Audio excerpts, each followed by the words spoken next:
जेव्हा सैनिकी जीवनात प्रवेश करतो, आपल्या देशाच्या फौजदारात दाखल होतो, त्यावेळेस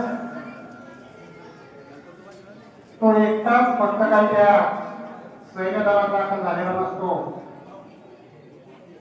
त्याच्यासोबत त्याचं घर, त्याचं कुटुंब, आई वडील, भाऊ, पत्नी.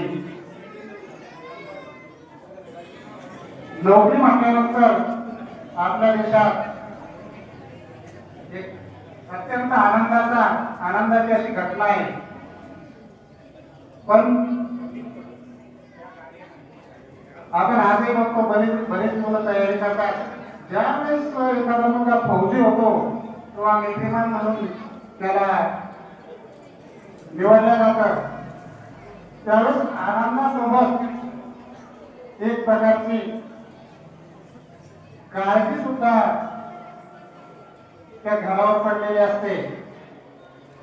आणि म्हणूनच इतर नोकरीमध्ये, इतर व्यवसायामध्ये तुम्ही 5-25 वर्ष काढणं वेगळं, आणि एक सैनिक म्हणून 24 वर्ष असा 2 टप्प्याचा कालावधी काढणं ही निश्चितच खूप मोठी गोष्ट आहे.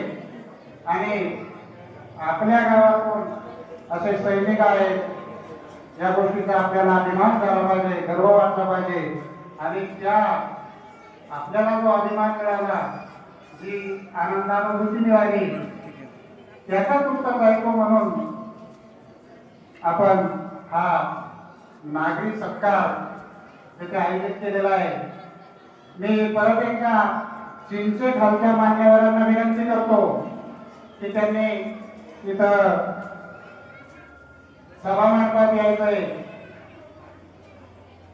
त्यांच्या येण्यानं या कार्यक्रमाची शोभा अधिक वाढेल.